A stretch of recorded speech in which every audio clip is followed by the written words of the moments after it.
Hello, everyone. Welcome to Radio Free Decipher. This is Evan Lorenz, back from vacation. And Kyle Hoyer joining Evan again. Yes. Once again. Once again. And this time we have a record number of people crammed into the RFD closet. We have the world record holding team of Kyle Hoyer. Hello. Joe Allred. Hey. Dan Bojanowski. Yeah. And Kevin Reitzel. Hello. These are Hello. That was so Warcraft right there. These are the world record holders, in case you haven't seen this on the website. Guinness Book of World Record holders. Yes. Not the beer, but the record. Why don't I turn it over to one of you guys to describe this record? Go ahead, Dan. Come on, Dan. It's all you, dude. What is the official title of the record you gentlemen hold? Card Playing Marathon. Card Playing Marathon. And for those who haven't seen the story on the website, you guys played the Lord of the Rings trading card game for a total of 32 hours straight. Yikes. Yeah. It was lots of fun. And we all had our socks on, and we all smelled really bad. Yeah. Basically, this was HouseCon 02. That's right. Yeah, we did this, as many of you longtime listeners may know, Evan and I are roommates, and so we did it at our house. Yes, you can actually see little signs of our house in the pictures on the web. Yeah, actually, funny. Evan's in one of the pictures playing Tricky, SSX Tricky on the PlayStation 2. You can also see our DVD collection in the back. Anyway, not important. So, tell us about the process. Like, what are the details of how do you go about this record? Well, basically, as the story said, we originally started. It was just myself kind of talking with the people at Guinness to try and find out what their official rules were for the card-playing marathon. So there were requirements you had to meet in advance. Well, and then what happened was, it was a Thursday afternoon, and I get this email from Guinness that basically outlines it all. Okay. And I looked it over, and I was like, whoa, this is going to be easy. Okay. Like 28 hours, that's all we had to beat, right? So I started trolling around the office to see if I could get any other, suckers to join me in on this, right? Okay, so who went in first? Who did you go to first? I think I went into the big room, and Kevin, I think you joined first. Yeah. I think I was a maybe. Yeah, you were a maybe for a while, and then I went upstairs to see if we could get anybody to help as well. And Brian Kallenbach actually wanted to be a judge. No, he actually wanted to play. He wanted to play. He wanted to be a part of it. And then Joe kind of gave me the crook eye a couple times, but I think I eventually talked to him. Serious crook eye. I think part of the thing too was we had to actually find judges as well as the right. Well, originally I was going to be a judge. tagged to be a judge. And then what happened is part of the process, we were reading through the rules and everything, and it said that we had to get a physical. I was hoping we would get to this because this is my funniest, my favorite part of this. So it's Thursday afternoon at 4 o'clock. And now you have to get a doctor's certification that you are in good health to sit and play cards. Fit enough to play cards. I actually have here in front of me, I have a binder full of all of the records, the copy of all the records that we had to keep. The logbook and all that. Yeah, the logbook. And I actually have a copy of all of the doctor's notes for all four of us.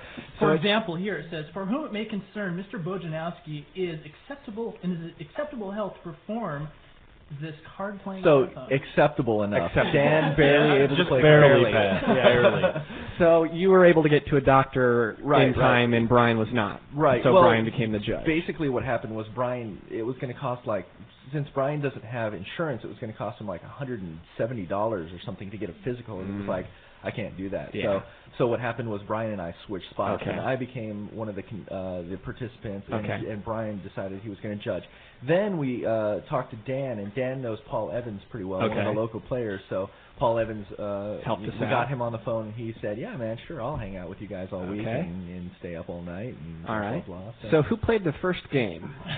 Once this started, go to the logbook, please. Actually, Dan and I started. Okay. And that's Kevin. Dan and Kevin started. Yeah, sorry, Dan and Kevin. Yes. And I didn't start off too well against Dan here. Dan actually won the first, I think, six games. Right, because you. Yeah. Now tell me, you arranged this in shifts, right? Yep. You each basically played for 4 hours straight before rotating out. Yeah, we had every 2 hours, one person rotated on and one person rotated off. So basically, each individual person was on for 4 hours, off for 4 hours. Okay. On for 4 yeah, hours, the way off we for started 4 was I actually played the first 4 hours while Dan played the first 2. And how many times did Dan beat you before he went on break? 3? 4?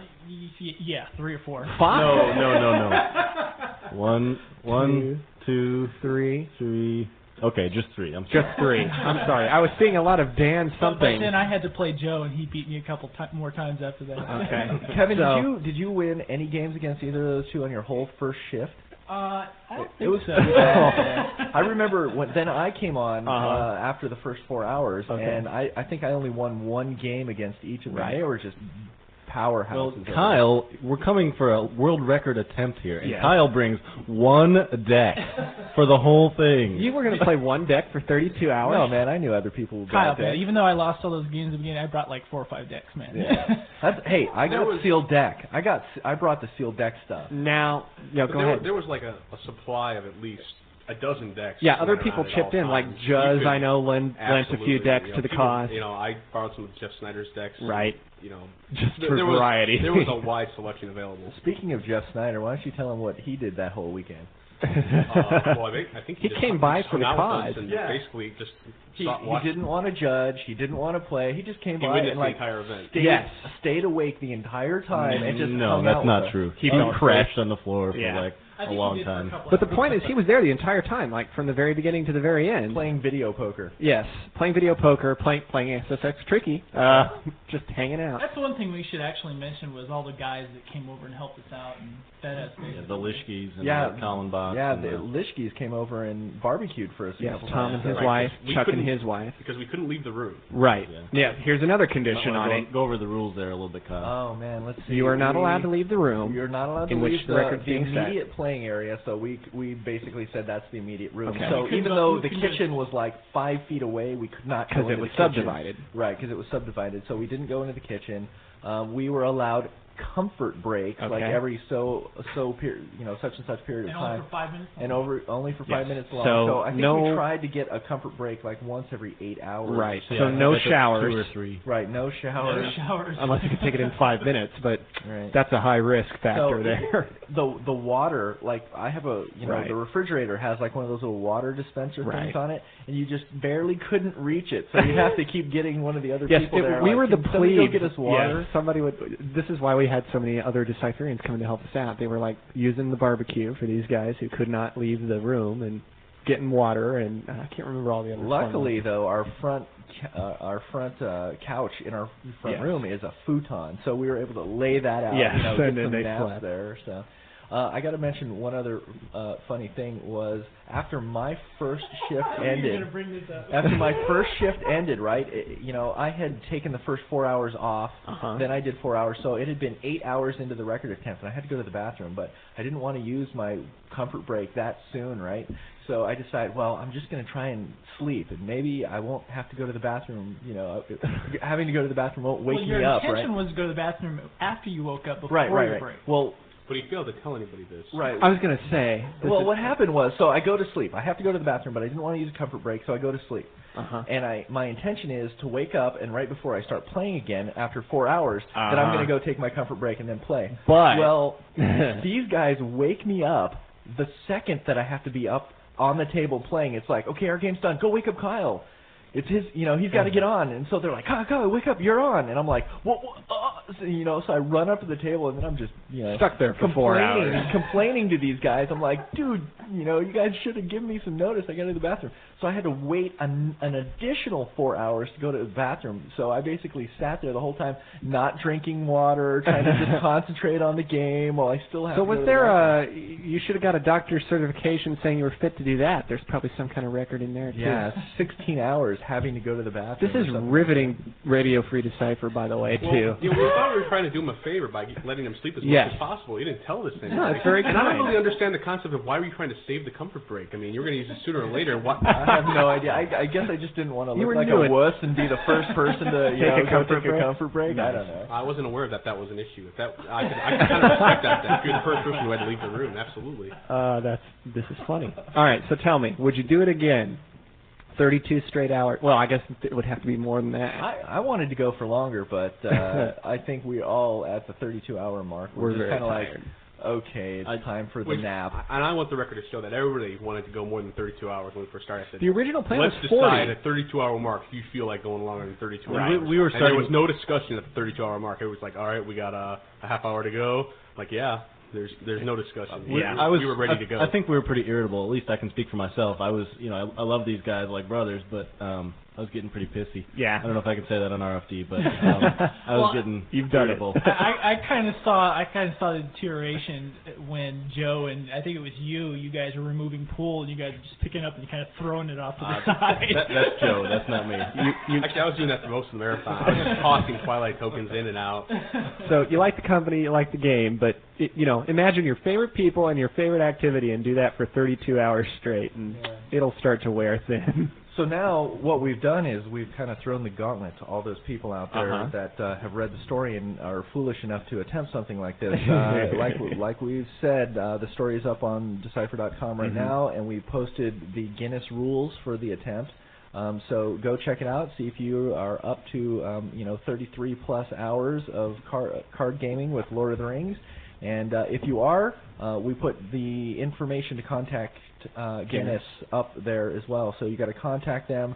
You got to get some legal forms that you have to sign, and they talk to you about what exact documentation you need to provide them. You have to have photographs. You have to have videotape. You have to have a logbook. And one thing that was doctor's notes. We also did everything according to sanctioned tournament play. It was 45-minute timed games. We did no, proxy cards. Everything was.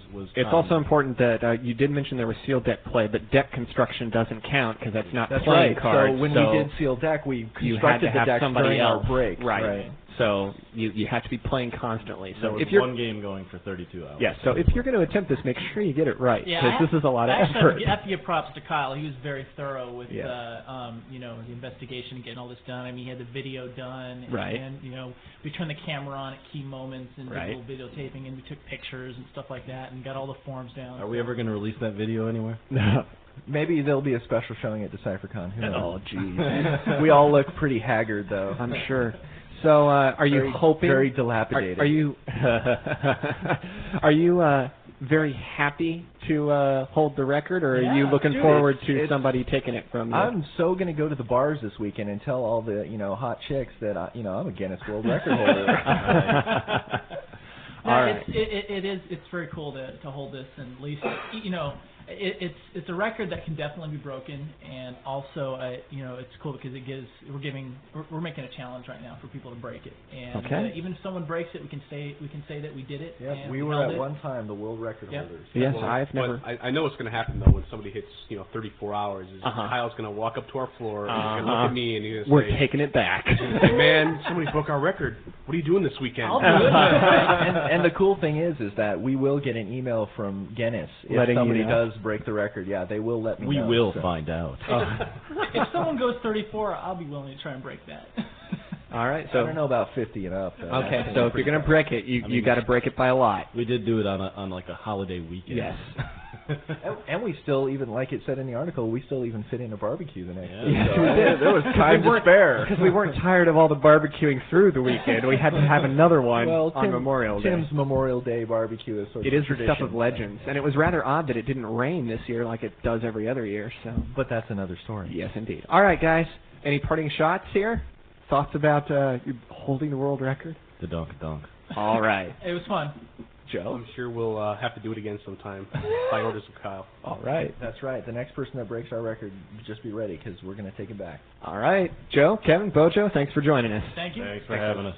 Okay, so before we sign off for the week, we have one more minor detail. Yeah, the first Two Towers spoiler. Oh. The very first one, so this should be pretty good. This is your reward for sitting through and listening to us talk about, the world record. Yeah, bathroom habits and weird stuff like that. So. Anyways. Okay. Right. Today's card, the first spoiler from Two Towers. Well, cool. I guess it's not really because... Awen and Faramir, sure. but This is the first card from the Raider culture. Ooh, so as some people have probably already found out because of the Two Towers spoiler info email list, right? The Raiders are made up of two sort of factions, which would be Southron and Easterlings. Okay. So, and as people have already found out, those are keywords as well. So, let me tell you about this guy. It is the Easterling captain, and he is unique. Okay. So you can only have one of him in play at a time. He is the new Raider culture, and he has a Twilight cost of 5. Mm-hmm. So he's a big boy. Okay. He is a minion and a man. Okay. He is strength of 11, vitality 3, and he has a sight number of 4. Okay. He has the keywords Easterling and Fierce. Okay. So this dude gets to, strength of 11, gets to attack twice. Okay. Now that's pretty beefy already. Yeah, that is. Right but there. I'm also noticing a huge amount of game text over Yes, there. In fact, I don't see any lore on this card. Yeah, he's got quite a bit of game text. Now, what is the name that you guys have titled these type of characters? These type of characters in the TCG studio are called burrito cards. They have layers. They have layers, and you'll understand what we mean. All right. The first part of his game text says skirmish.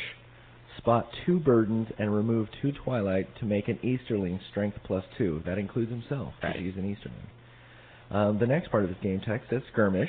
Colon. Yeah. Spot 4 burdens and remove 2 to make an Easterling strength +3. Okay. And then skirmish, colon, spot 6 burdens and remove 2 Twilight to make an Easterling strength +4. Okay. So the more burdens you have, the beefier this guy the more can get. strength you get when you remove 2 pool. That's right. Okay. So that's why he's a burrito And card. he is not the only burrito in the set, I believe. That's right. There are burritos. Certainly not the only burrito we tested, but there are burritos for a bunch of the different minion cultures. Yeah. So. I was going to say that this is one of the more, if you will, unrelated, more like kind of colloidal background cards of the set. But I guess it's not. It's part of this little burrito theme. Right. Which is kind of fun. But not one of the new, say mechanisms, if you will. There are other completely brand new, keywords and sort of things to do in the game in the 2 towers. But this is a fun new, little subset of burrito cards. I got to tell you though, for 5 Twilight cost, even just being strength of 11, vitality 3, and fierce is good enough. Right. And then he's got all this other cool stuff. Yeah, he's a very cool card. Yeah. And of course, if you're running a high Easterling strategy, you can get a lot of mileage out of that bonus. Mm-hmm. I mean, you really got some flexibility there. You can either bump him up to like Balrog-like levels if you've got the opportunity, or you can make sure that maybe the little support Easterlings that you're running are not so easy for, say, an Aragorn or Legolas or Faramir to, just kind of gang up on and beat down. You're going to have to really be careful how many burdens you get with the Easterling boys. And are you going to give us as a card number for those people who... Unfortunately, we don't know the card number yet. I don't think that's been determined. We don't know what's getting cut. Right. We do know it's rarity, though. Yeah, we do know that it's a rare card, and that's about it. We don't know the card number yet. Okay. So that has not been determined. Wow, this is like way early spoiler if we don't even know what's in or out of the set yet. That's right. But we know the Easterling captain's in. Yep. Cool. He's a big boy. All right. That's beefy. That's fun. It is. Yeah. Okay. It is. So, hope you enjoyed that. Yeah. I sure did. Yeah.